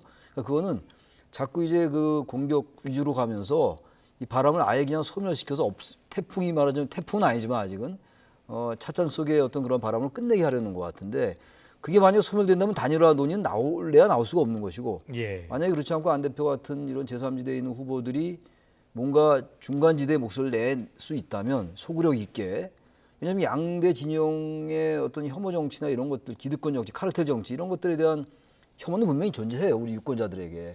그러나 뭔가 중간지대의 목소리를 내는 후보가 없기 때문에 양대 진영으로 수렴하는 경향이 있거든요. 예. 근데 만약에 안철수 대표 등 이런 제3지대 후보들이 그런 중도층의 목소리를 끌어낼 수 있다면 정책이나 비전 이런 걸 가지고 디테일한 걸 가지고 그럼 5% 6% 넘을 수 있죠. 예. 그 상황에서도 단일화는 필요 없다고 얘기할 수 있을까요? 현실 정치인인데. 예. 그래서 지금은 초반이기 때문에 그런 단일화 논의를 아예 처음부터 봉쇄하려는 그런 의도적인 발언이 아닌가라는 생각도 합니다. 그렇군요. 네. 결국은 내년 대선 때까지 지지율이 얼마나 결국 지지율이 높아지는지 요체인 것 같습니다. 어떻게 나오는지가 네. 결정할 것 같아요. 그렇습니다. 그렇죠? 네. 알겠습니다. 계속해서 민주당 소식 알아보겠습니다. 이재명 민주당 대선 후보 오늘 첫 선대위 회의를 주재했습니다. 이재명 후보가 여러 개혁 화두를 지금 던졌고요. 민주당도 국회 입법으로 뒷받침하면서 이재명표 개혁 정책이 지금 본격화하는 모습인데요. 자, 오늘 이재명 후보 그리고 송영길 대표가 어떤 발언을 했는지 듣고 오겠습니다. 소상공인들에 대한 보상, 또 뭐 구체적으로는 한도 최저한의 증액이라든지 또는 제외 대상자들에 대한 새로운 대안이라든지 또 우리 전 국민들의 삶을 보살피고 또 경제도 활성화할 수 있는 재난지원금의 추가 지급 문제도 적극적으로 추진해 주시길 부탁드립니다. 그리고 이번에 10조 정도 이상의 추가 세수가 요청되는데 문재인 대통령께서도 시정연설에 말씀하신 것처럼 소상공인 지원에 제외된 업종에 대한 배려를 비롯해서 여러 가지 그런 보완 문제를 논의하도록 우리 박완주 정책위원장 중심으로 해가겠습니다. 재원이라는 게 빤하거든요. 빤해요. 막 여기저기서 무슨 어디 이 주머니 저 주머니 막 뒤집으면 돈이 나오는 그런 상황은 아니지 않습니까? 네, 이재명 후보가 전 국민에게 추가 재난지원금을 최대 50만 원까지 더 주는 방안을 당에 이제 요청을 했고요. 그리고 당도 지금 검토해 보겠다고 했는데 일단 김부겸 총리는 재원이 부족하다 이렇게 이야기를 하고 있습니다. 어떻게 보셨어요? 정부로서는 이제 이런 얘기를 할 수밖에 없어요. 지금 재난지원금이 여러 차례 지급이 됐잖아요. 예. 이제 이재명 후보가 얘기하는 거는 이제 선진국들에 비해서 GDP 대비 부채 규모가 아직 적다, 세수가 많이 거쳤다 이런 얘기거든요. 예. 근데 아무튼 지금 우리나라의 부채 증가 속도는 빨라요. 그러니까 부채가 GDP 대비 비율은 낮은데 증가 속도는 굉장히 빠르거든요. 그런 나라들에 비해서. 예. 이건 좀 같이 고려할 필요가 있어요. 제가 보기에는. 그러니까 김부겸 총리는 정부의 이제 내각을 관할하는 사람으로서 어떤 나라의 국관이라든지 재정 상황 이런 걸 의식 안 할 수가 없죠. 그래서 또 하나는 이런 이제 재난지원금 문제가 계속 여야 간에도 그렇고 정부 내에서 특히 홍남기 경제부총리가 계속 좀 부정적인 입장을 취해 왔단 말이에요. 그러나 당의 입장도 돼 왔는데, 그러니까 지금 이제 후보가 되고 난 다음에 당과 정부와 이렇게 어떤 협의하는 과정은 없었잖아요. 예. 후보된 게 이제 그리고 선대위 출범했고, 네. 그러니까 아마 그런 것들에 대한 그 조율이 없었기 때문에 총리가 저런 얘기 나올 수 있다고 저는 생각해요. 예. 그 후보가 이제 일일이 그걸 정부와 당과 상에서 얘기할 수는 없는데 후보도 정당에 의해서 뽑힌 후보거든요. 그렇다면 그것도 이제 어떤 형태로든 간에 사전 조율의 과정이 좀 필요할 것 같아요. 정치라는 네. 것은 자꾸 조율해 나가는 과정이고 생각이 다른 거를 합의를 모색해 나가는 과정이거든요. 꼭 상대방 정당이 아니라 하더라도 진영 내에서도 그렇고 그런 점이 좀 이번에 조금 부족했던 점을 지적한 게 아닌가 애둘러서 그런 생각이 좀 들어요. 알겠습니다. 오늘 선대위회에서 이낙연 캠프 출신 공동선대위원장 서른 의원 이재명 후보 앞에서 저희가 영상으로 잠깐 보여드렸습니다만 뼈 있는 직언을 하기도 했습니다. 어떤 내용인지 자세히 듣고 오겠습니다. 진실한 대통령을 뽑을 거라는 절대 생각이 듭니다. 진실은 겸손함과 솔직함에 있을 거라고 봅니다. 이 조건에 누가 맞느냐 그걸 아마 제일 조건으로 생각할 것이고 근데 그렇게 맞추기가 쉽지 않아요. 완벽한 사람을 찾아내기가 쉽지 않기 때문에 이런저런 조건에서 조금 불리하지만 그나마 제일 나은 사람이 누구일 것인가 이것은 대기 기준으로 찾을 수밖에 없는 것이 상황인데 근데 저는 지금 나와 있는 대통령 후보들을 보면은 큰 차이가 있는 것 같지가 않습니다. 다 그만그만 약점이 있고 그만그만 장점이 있는데 네, 선대위원장이라면 지금 민주당 선대위원장이라면 이재명 후보가 여러 면에서 최고다 이런 발언을 할 법도 한데 그렇겠죠. 예, 지금 발언을 들어보면 고만고만하고 약점이 있고 고만고만한 장점이 있다 이렇게 표현했거든요. 이거는 저 같은 평론하는 사람들이 하는 얘기죠. 민주당 선대위원장이 지금 말씀처럼 할 얘기는 아닌 거예요. 이 자리에서. 다시 말하면 이제 서른 의원이 선대위원장으로 이제 합류를 했는데 여전히 지금 그 대장동 사건도 그렇고 기본소득 이런 부분들에 대해서 해소가 안 됐다고 저는 생각합니다. 그러니까 이렇게 얘기하는 거잖아요. 이거는 사실 후보 앞에서 이렇게 얘기를 한 거란 말이에요. 후보 당시 별로 자격 없다라는 얘기로 들릴 수도 있어요. 그러니까 여야 후보가 다 마찬가지다라는 얘기잖아요, 지금. 그러니까 이런 저런 조건에서 조금 불리하지만 그나마 제일 나은 사람이 누구일까를 선택 기준으로 찾을 수밖에 없는 상황이다. 근데 이 얘기는 맞는 얘기일 수 있어요. 지금 그래서 이게 원론적으로 볼 때 이번 선거가 유난히 최악의 선거다라는 얘기를 하는 사람들도 많이 있어요. 저도 그런 말씀 드린 적이 있고. 워낙 양쪽의 유력 주자들의 어쨌든 사법적인 여러 가지 그 수사에 관련되어 있는 게 좀 있단 말이에요. 그러다 보니까 최악을 피하는 차악이라도 가리자라는 선거다라는 측면에서 볼 때는 양대 진영 정치의 어떤 폐해도 지적하면서 뭔가 정말 뽑을 후보가 없다 이런 얘기를 많이 한다고요. 사실 그런 얘기를 전달한 거란 말이에요. 근데 이거는 당의 선대위원장이 후보 앞에서 할 얘기는 아닌 거죠. 지금 저 공동 선대위 자리입니다. 지금 화면을 보면은 가운데 이제 이재명 후보가 앉고 공동 선대위원장이 앉아서 이제 발언들을 하는데 앞으로 서른 의원의 발언 어떤 발언이 나올지 좀 지켜볼 필요가 있을 것 같습니다. 화학적 결합이 아직은 완전히 됐다고 보기 어려운 하나의 방증인 것 같아요. 알겠습니다. 그리고 이재명 후보요. 어제 그 선대위 출범 연설에서 문재인 정부 부동산 정책에 대해서 사과를 본인이 했어요. 그리고 부동산 대개혁을 지금 천명하고 나섰고요. 그러면서 이재명 정부라는 표현을 7번 정도 썼거든요. 이재명 정부를 계속 강조한 배경이 있을 것 같습니다. 아마 현재 지금 이제 후보가 되고 난 다음에 현재 정권과 이른바 살아있는 권력과의 차별화 이런 것들을 하기가 녹록지 않은 상황이에요. 문 대통령 지지율이 높고 또 문 대통령을 지지하는 그 친문 지지 세력은 여전히 견고하거든요. 근데 대체로 역대 선거의 경우를 보면은 집권 여당의 후보로 결정되면 살아있는 권력과 각을 많이 세웠어요. 그랬죠. 그 이유는 민주화 이후에 어느 한 대통령도 레임덕이 없는 대통령이 없었어요. 그렇습니다. 최초의 대통령이 문재인 대통령. 현직 대통령 지지율이 낮게 떨어지니까 차별화했었죠. 그럼요. 근데 지금 그런 상황이 아니란 말이에요. 그러니까 현재 민주화 이후에 이런 경험이 처음이에요, 지금. 그렇군요. 그러나 분명히 어떤 형태로든 간에 이 문재인 정부의 실정이라든지 잘못된 여러 정책이 있잖아요, 지금. 소득주도 성장도 그렇고 뭐 최저임금제 같은 경우도 인상 속도가 빨랐고 말이죠. 이런 것들에 대한 선이었으나 부작용이 분명히 존재하는 거거든요. 그런 걸 계속 비판할 수도 없고 그것도 계속 인정할 수도 없는 거, 인정하고 갈 수도 없기 때문에 자신만의 색깔을 드러내야 돼요. 거기서 가장 중요한 이 브랜드로 택한 단어인 것 같아요. 이재명 정부. 그렇군요. 그건 딱 떨어지는 말이거든요. 문재인 정부 아니고 이재명 정부다. 송영길 대표가 지난번에 이재명으로 정권 교체가 이재명 후보가 정권을 잡으면 이거는 사실상의 정권 교체다 이런 얘기했는데 그게 약간 좀 애매한 말이긴 해요.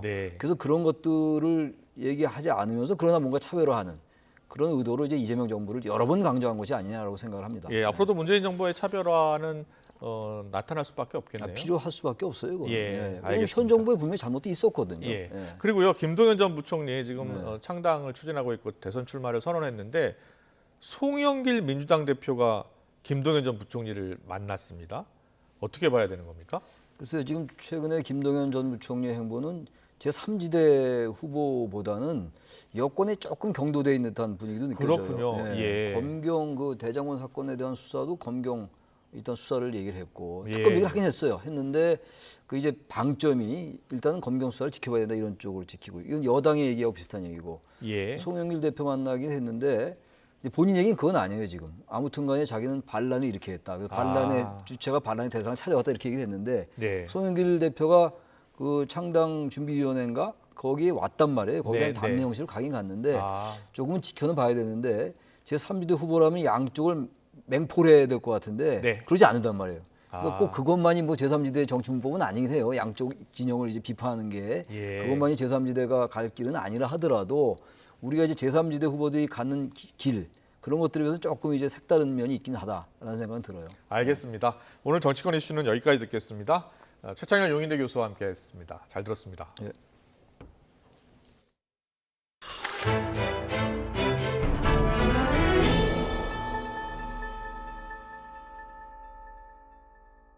앞서 뉴스 속보로 전해드린 내용입니다. 서울 방향 내곡터널 내부를 주행하던 화물 차량에 불이 났습니다. 연기가 터널을 메우면서 대피하던 시민 5명이 다쳤다는 소식입니다. 2시간 가까이 교통이 통제되면서 극심한 교통 정체도 빚어졌는데요. 취재기자 연결해 자세히 들어보겠습니다. 신준명 기자. 네, 사회 1부입니다. 네, 지금까지 들어온 화재 상황 정리해 주시죠. 네, 먼저 시청자가 제보한 화재 영상을 추가로 보겠습니다. 분당 내곡 간 도시고속화도로 내곡터널 서울 방향의 모습인데요. 시커먼 연기가 치솟고 이를 본 시민들이 황급히 대피합니다. 연기는 시민들을 덮칠 듯 빠른 속도로 터널 내부를 메웁니다. 터널 안은 이미 진입한 차들이 뒤엉켜 있습니다. 화재가 발생한 당시 모습이 찍힌 블랙박스 영상을 보면 1차선에 세워진 화물 차량에서 불길이 치솟는 모습이 보입니다. 터널 밖으로까지 검은 연기가 뿜어져 나와서 말 그대로 아수라장입니다. 사고가 발생한 건 오늘 오후 3시쯤입니다. 터널 내부를 주행 중이던 5톤 화물 차량에서 불이 났습니다. 소방장비 30여 대와 인력 110여 명이 투입돼 불은 40여 분 만에 꺼졌습니다. 하지만 순식간에 터널 내부가 연기로 가득 차면서 서울 방향 통행이 조금 전인 오후 4시 40분쯤까지 2시간 가까이 전면 통제됐습니다. 또 차량 운전자들이 대피하는 과정에서 5명이 연기를 들이마셔 구조됐고 이 가운데 1명은 병원으로 옮겨졌습니다. 소방당국과 경찰은 화물차 엔진룸에서 불이 난 것으로 보고 사고 현장이 수습되는 대로 정확한 화재 원인과 재산 피해 규모를 조사할 방침입니다. 지금까지 사회 1부에서 전해드렸습니다. 해외에서 160억 원어치의 마약을 밀반입한 뒤에 국내에서 판매 투약한 태국인 일당이 무더기로 경찰에 붙잡혔습니다. 이들은 전국 조직망을 갖추고 외국인 노동자들이 주로 겨냥해서 마약 판매 영업을 해온 것으로 드러났습니다. 김대겸 기자입니다. 쌀포대에서 하얀 가루가 담긴 정체불명의 투명 봉투가 잇따라 나옵니다. 파란색 슬리퍼 안쪽에 있는 스티로폼을 꺼내고 볼록 튀어나온 부분을 칼로 뜯어내니 또다시 은박지로 겹겹이 쌓인 하얀 가루가 발견됩니다. 지난 5월과 7월 국내에서 활동하던 태국인 마약 조직 검거 과정에서 경찰이 압수한 필로폰입니다. 태국에서 배송된 택배 중에서 훼손된 박스가 있었고 그 훼손된 박스를 열어보니 필로폰으로 추정되는 흰색 가루가 들은 슬리퍼가 있었다. 이런 첩보를 접수하고 수사를 진행하게 됐습니다. 경찰에 붙잡힌 마약 조직은 모두 17명. 태국 국적의 28살 A씨가 국내 총책을 맡았고 다른 16명의 태국인 조직원들은 각 지역으로 흩어져 판매책 역할을 했습니다. 지난 4월부터 10월까지 모두 4차례에 걸쳐 태국에 있는 해외 총책 B씨를 통해 필로폰 2.5kg 등 시가 160억 원 상당의 마약류를 밀반입했습니다. 국내로 들여온 마약은 각 지역 판매책들을 통해 주로 외국인 노동자들에게 팔려나갔습니다. SNS 단체 대화방 등을 통해 피로를 풀어주는 약이 있다고 광고한 뒤 판매하는 시기였습니다. 태국인들만 사용하는 그런 SNS, 일종의 우리나라에서 쓰는 카카오톡과 같은 경우죠. 그런 채팅방 서비스로 광고를 하고 홍보를 해서 이를 사고자 하는 사람들을 모집한 걸로 그렇게 확인됐습니다. 경찰은 마약 판매에 가담한 총책 A씨와 조직원 등 태국인 20명을 구속하고 마약을 대량으로 사들인 태국인 3명도 추가로 붙잡아 검찰에 넘겼습니다. 또 태국에 체류 중인 해외 총책 B씨에 대해서도 인터폴 공조 요청을 통해 추적하고 있다고 밝혔습니다. YTN 김대겸입니다. 서울 지하철 4호선 미아역 승강장에서 불이 나 오전 한때 지하철 운행이 차질을 빚었습니다. 오늘 오전 10시 반쯤 서울역 방향 미아역 승강장에 설치된 공기청정기에서 난 불로 인명피해는 없었지만 1시간가량 4호선 양방향 열차가 모두 미아역을 무정차 통과했습니다. 어제 저녁 8시 40분쯤 경기도 화성시 전곡산업단지 안에 있는 스티로폼 공장에서 불이 나 9시간여 만에 꺼졌습니다. 이 불로 다친 사람은 없었지만 공장 1개 동이 완전히 타고 2개 동이 일부 소실됐습니다. 샤워하는 도중에 성매매 여성이 도망가자 나체로 난동을 부린 20대가 벌금 400만 원을 선고받았습니다. 26살 A씨는 지난해 12월 인천 연수구에 있는 모텔에서 45분 동안 나체로 돌아다니며 다른 객실 문을 걷어차고 욕설한 혐의를 받고 있습니다. 수백억 원대 이스타항공 횡령 배임 사건의 피고인인 무소속 이상직 의원이 보석으로 풀려난 이후 처음으로 불구속 상태로 재판에 출석해 고개를 숙였습니다. 이 의원은 구속 6개월 동안 성찰의 시간을 보내며 많이 반성했다면서 이스타항공이 회생하는 데 도울 수 있는 일이 있다면 최대한 협조하겠다고 밝혔습니다. LG전자 임원이 집합금지 기간에 불법 유흥업소에 수시로 드나들면서 수행기사에게 장시간 대기까지 시켰던 것으로 YTN 취재 결과 드러났습니다. 이 임원은 수행기사에게 장을 봐오게 하고 가족이 코로나 검사를 받게 운전해달라고 하는 등 부당한 지시도 서슴지 않았던 것으로 드러났습니다. 김철희 기자가 단독 보도합니다. 서울 논현동의 한 유흥업소입니다. 단계적 일상 회복이 시행되기 전인 지난달까진 줄곧 문이 닫혀 있던 곳입니다. 하지만 뒤로는 단속을 피해 몰래 영업하고 있었습니다. 불법 영업을 하더니 유흥업소에 LG전자 임원인 A씨가 수시로 드나들었던 걸로 YTN 취재 결과 확인됐습니다. 최근 들른 건 지난달 18일. 지역의 거래처 관계자들을 데리고 오후 6시부터 밤 9시쯤까지 3시간가량 해당 유흥업소에 머물렀습니다. 지난 8월엔 2차례에 걸쳐 해당 유흥업소에서 거래처 관계자와 함께 술을 마셨습니다.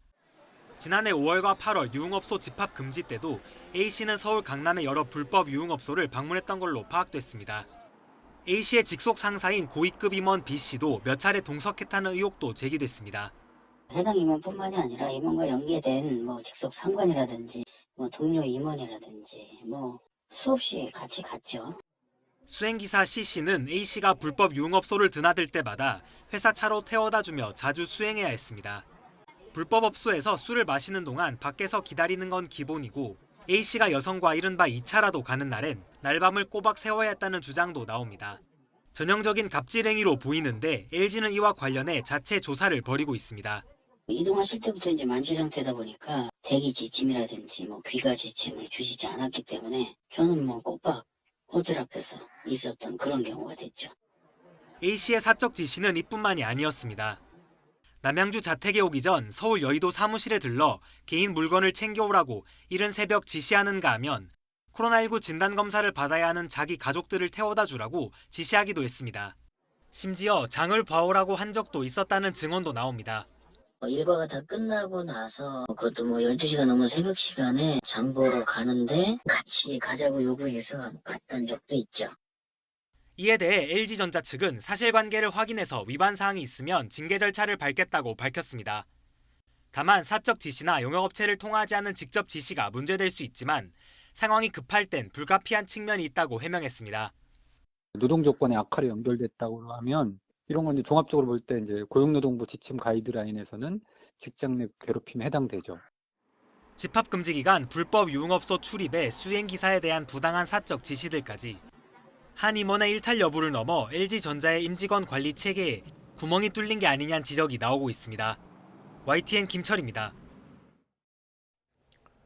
불의의 사고로 뇌사 상태에 빠졌던 5살 선사 전소율 양의 장기 기증 소식이 알려지면서 깊은 울림을 주고 있습니다. 네, 소율 양의 값진 희생으로 무려 3명에게 새 생명을 준 것으로 알려졌는데요. 전소율 양의 장기 기증을 담당하신 조영지 한국장기조직기능원 코디네이터 연결해서 자세히 들어보겠습니다. 나와 계십니까? 네, 안녕하세요. 네, 안녕하십니까. 전소율 양의 장기 기증을 지금 담당하신 것으로 알고 있습니다. 이 5살 어린아이의 장기 기증 소식 들으셨을 때 어떤 마음이셨습니까?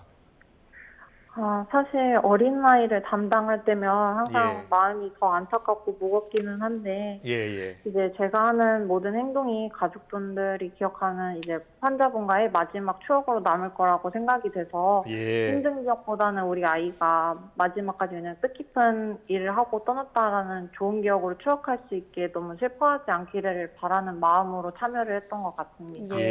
지금 화면에 나오고 있는 소율 양의 모습을 보니까 참 해맑고 너무 예쁜 아이가 또 많은 생명을 구하고 갔다라는 생각이 드는데요. 이 숭고한 선택을 하신 가족, 특히 전소율 양의 아버지와 많은 이야기를 나누셨을 것 같아요. 어떤 이야기 나누셨습니까? 아이가 뭐 재작년 정도에 이제 사고를 당해서 계속 조금 아팠었는데 이제는 좀 치료 가능성이 없다고 하니 이제는 아이를 떠나보낼 때가 된 것 같다며 이제 아이에 대한 이야기를 계속 해주셨었는데 너무 마음이 아팠었고 아이를 떠나보내야 되는 상황이면 아버님께서 먼저 여러 아이들을 살리고 싶다고 모든 것을 두고 떠났으면 좋겠다고 이야기를 해주셨습니다. 그렇군요. 자, 그 새 생명을 얻었다고 봐야죠. 3명의 아이들, 어떤 아이들이 기증을 받은 겁니까? 현재 심장이랑 이제 뭐 양측 심장이 기증이 되었었는데 저희가 이제 정확한 수혜자 정보는 알지는 못하고 이제 어느 병원에 어떤 환자에게 갔는지 정도만 알 수 있는 상황이어서 이제 보통은 선천적인 유전병을 앓고 있는 환자분들께 수혜가 되긴 합니다. 네, 오랫동안 심장과 신장병을 앓으면서 고생했던 아이들에게 이 소율 양의 소중한 장기들이 갔습니다. 자, 어떻습니까? 소율 양과 같이 어린 아이들이 장기 기증하는 경우가 있습니까? 우리나라에서 소아기증은 사실 케이스가 많지는 않지만 제가 작년에 이제 8개월 하나를 담당해서 기증한 적이 있었는데 그때도 이제 심장이랑 폐, 뭐 간, 신장 양측 이렇게 기증을 해서 그때도 총 3명의 환자에게 생명을 나누고 떠났던 사례가 있기는 합니다. 그렇군요. 코로나19 이후에 지금 장기 기증 환자 수가 감소하고 있다라는 이야기도 들리던데요.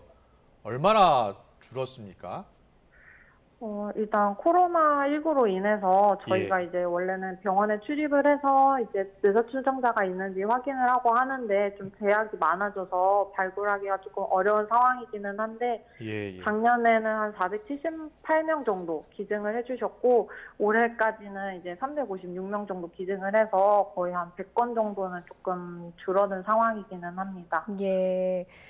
전소율 양이 이제 숭고한 희생 그리고 하늘나라로 가면서 3명의 아이가 새로운 생명의 기회를 얻었다 이렇게 설명을 해주셨는데 어떻습니까? 장기 기증이 우리 사회에 꼭 필요한 이유가 더 많이 절실하게 느껴지실 것 같아요. 네, 일단 매년 장기이식 대기자분들이 계속 증가하는 추세이긴 한데 이제 장기이식 대기자마다 뭐 기간이 다르기는 하지만 가장 긴 심장 이식의 경우는 평균 7년 이상 대기 후에 이식을 받고는 하는 상황이어서 이제 뭐 간이나 신장은 뭐 투석처럼 다른 생명 영장의 방법이 있기는 한데 뭐 심장이나 폐는 이제 이식 외에는 방법이 없어서 사실 이식을 받지 않으면 사망에 이를 만큼 중증 환자들이 많은 상황이기는 해요. 그래서 이식이 꼭 필요하다고 생각이 들고 또 장기 기증이라는 게 많은 분들께 좀 낯설게 느껴지긴 하겠지만 기증을 통해서 누군가에게는 좀 뜻깊은 삶을 선물한다고 생각해 주셨으면 좋겠습니다. 네, 알겠습니다. 오늘 말씀 여기까지 듣겠습니다. 지금까지 조영지 한국장기조직기증원 코디네이터와 이야기 나눠봤습니다. 오늘 말씀 잘 들었습니다. 감사합니다. 네, 감사합니다. 다음 소식입니다. 일본 정부가 비즈니스 목적으로 장기 체류하는 외국인의 신규 입국을 허용하는 방안을 검토하고 있는 것으로 나타났습니다. 일본 정부는 비즈니스 등을 목적으로 한 신규 입국을 허용하고 코로나19 백신 접종자의 입국 후 격리 완화 등을 담은 입국 규제 완화 방안을 곧 발표해 다음 주 초부터 시행할 방침이라고 니혼게이자 신문이 보도했습니다. 이런 방침이 시행되면 한국 기업 주재원 등에 대한 비자 발급이 재개돼 일본 입국이 가능해집니다. 미국의 반도체 공급망 정보 요구 제출 시한이 닷새 앞으로 다가오면서 국내 기업들이 제출 자료 점검에 들어갔습니다. 삼성전자와 SK하이닉스 등 국내 반도체 기업들은 미국 정부가 지난 9월 24일 글로벌 반도체 업계와 화상회의를 열어서 45일 내 반도체 공급망 관련 설문지 답변을 요구한 것과 관련해 마무리 작업 중인 것으로 알려졌습니다. 업체들은 민감한 영업기밀 정보를 빼고 적극 협조하는 방향에서 오는 8일 시한에 맞춰 자료를 제출할 것으로 알려졌습니다. 헝가리를 국빈 방문한 문재인 대통령이 도착 후 첫 일정으로 지난 2019년 유람선 침몰 사고로 한국인 관광객 20여 명이 목숨을 잃은 이 사고 현장을 찾았습니다. 희생자의 넋을 위로하고 구조와 수색을 전폭적으로 지원했던 헝가리 당국에 감사의 마음을 전했습니다. 부다페스트에서 홍선기 기자가 전해왔습니다. 지난 2019년 5월 헝가리 수도 부다페스트의 다뉴브 강에서 한국인 관광객들이 탄 유람선 허블레아니호가 사고로 침몰했습니다. 한국에서 구조대가 급파되는 등 대대적인 구조와 수색 작업에도 불구하고 한국인 26명이 숨지고 1명이 실종되는 대규모 인명 피해가 났습니다. 헝가리를 국빈 방문한 문재인 대통령은 공항 도착 직후 곧바로 사고 현장부터 찾았습니다. 현장에는 사고 희생자 넋을 기리는 추모 공간이 들어서 있습니다. magyar és egy koreai vízközös munkája. Engedje meg, hogy újra kifejezzem együttérzésemet az áldozatok családtagjainak. 문 대통령은 우리 국민의 영혼을 위로한다는 글귀를 적은 꽃바구니를 헌화하고 희생자들의 넋을 위로했습니다. 또 추모 공간을 마련하고 추모 조형물을 건립해준 데 대해서도 고마움을 전했습니다. 많은 헝가리 국민들이 함께 걱정을 해주시고 또 해소를 해주셨습니다. 또한 그렇게 영원히 그분들을 위해서 추모공원까지 알려주신 데 대해서 감사드립니다. 사고 당시 수색과 구조 작업을 적극 지원한 헝가리 정부와 국민들에게는 깊은 감사를 전했습니다. 청와대는 문 대통령이 국빈 방문 첫 일정으로 유람선 사고 현장을 찾은 것은 우리 국민의 안전을 보호하겠다는 의지를 담은 것이라고 설명했습니다. 부다페스트에서 YTN 홍성기입니다. 탈레반 정권이 들어선 아프가니스탄의 수도 카불의 군병원에서 폭탄 공격과 총격전이 발생해 최소 19명이 숨지고 50명 이상이 다쳤습니다. 노선 문제로 탈레반과 대립하고 있는 극단주의 테러 단체 ISK는 자신들의 소행이라고 주장했습니다. 이상순 기자입니다. 아프가니스탄 카불의 한 병원 입구. 여기저기 사람들이 쓰러져 있고 총을 든 군인들이 잔뜩 긴장한 채 움직이고 있습니다. 비슷한 시각 멀리서 본 병원 위로 시커먼 연기가 솟아오릅니다. 현지 시각 2일 아프가니스탄의 수도 카불의 군병원에서 폭탄 공격과 총격전이 벌어졌습니다. دیگه باز من خود کشیدم برآمدم من دیدم که یک ذره جور هستم کشیدم برآمدم دیگه بسیار قوی بود یعنی تو بازنطوری دوم بیخی قوی زو بود. 이번 공격으로 어린이와 여성 등 최소 19명이 숨지고 50명 이상이 다쳤습니다. 테러범은 모두 6명. 병원 입구에서 폭탄을 터뜨리고 병원에 진입하려 했지만 탈레반 군인들이 격퇴했습니다. والحمدلله وصل در کل ساحه دی تامین دی شد مشکل نسته که واقع شهیدان و زخمیان ملګری روغتونات انتقال شوی فی الحال وضعیت نرماله. 아프가니스탄의 최근 자폭 테러 대부분은 IS의 아프가니스탄 지부격인 ISK의 소행입니다. ISK는 지난 8월 26일 카불 국제공항 자폭 테러로 180명을, 지난달 8일과 15일에는 훈두주와 칸다하르의 시아파 이슬람 사원에서 자폭 테러를 감행해 100명 이상을 숨지게 했습니다. ISK는 미국과 평화협상을 벌인 점 등을 지적하며 탈레반과 극심하게 대립하고 있습니다. YTN 이상수입니다. 전라북도 김제에 있는 한 소규모 골프장이 일본에서 만든 모든 차량의 출입을 막기로 했다고 사전 공지하면서 화제가 되고 있습니다. 아웃볼 골프장인 김제 아네스빌 골프장은 인터넷 홈페이지에 내년 1월 1일부터 일본산 차량 출입 금지 실시라는 제목의 공지글을 올렸습니다. 골프장 측은 역사를 왜곡하고 우리 국민에게 제대로 된 사과도 하지 않는 일본에 대한 개인 기업의 의지라며 출입 금지 이유를 설명했습니다. 골퍼들 사이에서 갑론을박이 일었습니다. 늦게라도 일본 상품 불매 운동에 나선 것은 용기 있는 일이라는 의견과 함께 이용객의 불편이 클 것이라는 볼멘 소리도 나오고 있습니다. 영화 배우 레오나르도 디캐프리오가 영국 글래스고에서 열리고 있는 제26차 UN 기후변화협약 당사국 총회에 참석했습니다.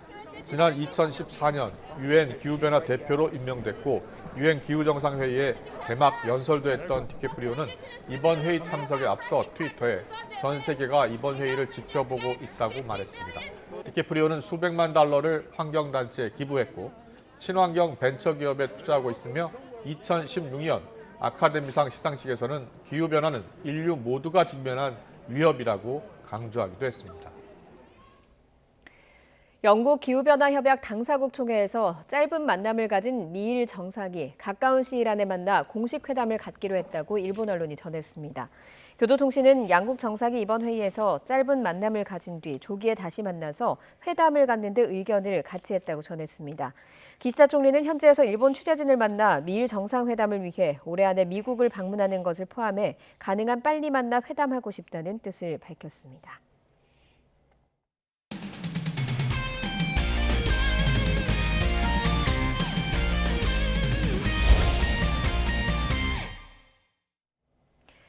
잠실 라이벌 두산과 LG가 가을 야구에서 격돌합니다. 플레이오프행 티켓을 두고 3전 2선승제로 뜨거운 승부를 펼치게 됐습니다. 김지은 기자입니다. 준 플레이오프 주인공이 한지붕 두 가족, 두산과 LG로 확정됐습니다. 와일드카드 결정전 1차전에서 승리를 내준 두산. 2차전에서는 무려 20안타를 몰아치는 막강 화력으로 키움을 꺾었습니다. 올라왔으면 끝까지 가는 게 목표죠, 목표는. 팬들 위해서 하여튼 재미나고 즐거운 하여튼 최선을 다하는 그런 경기 꼭 하도록 하겠습니다. 친정팀이라고 해서 어떻게 더 하겠다 이런 건 없고 그냥 매 경기 이길 수 있는 경기 할 수 있도록 하겠습니다. 정규리그 3위 LG는 휴식을 취한 뒤 이천에서 합숙 훈련을 진행했습니다.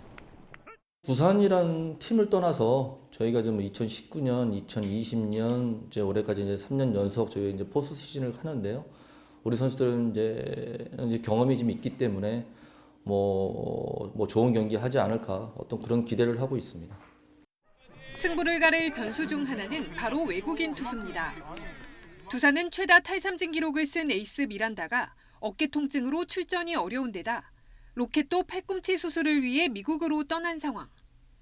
반면 LG는 승률 1위 수아레즈와 켈리까지 원투펀치가 건재하지만 유격수 오지환의 부상 악재가 생겼습니다. 1차전 선발로 두산은 토종 에이스 최원준을 낙점했고 LG는 수아레즈가 나섭니다. 올가을 더 오래 야구를 할 팀은 어디가 될지 잠실 더비에 팬들의 기대도 뜨거워지고 있습니다. YTN 이지은입니다. 오늘 낮 동안 맑고 선선했지만 해가 진 뒤 하늘빛이 흐려지고 있습니다. 오늘 밤부터 내일 새벽까지 중서부와 호남 서해안에 1에서 5mm 안팎의 비가 내리거나 빗방울이 떨어지는 곳이 있겠습니다. 비의 양이 많지는 않겠지만 천둥과 번개를 동반해 요란하게 내리겠습니다. 내일 오전부터는 전국이 대체로 맑은 하늘을 회복하겠습니다. 다만 경기 남부와 충청, 대구는 미세먼지 농도가 종일 나쁨 수준을 보이겠고 그 밖에 수도권은 오전 한때 공기가 탁해지겠습니다. 내일 아침 기온 오늘보다 1에서 2도가량 높겠습니다. 내일 서울 아침 기온 9도, 부산은 11도가 예상되고요.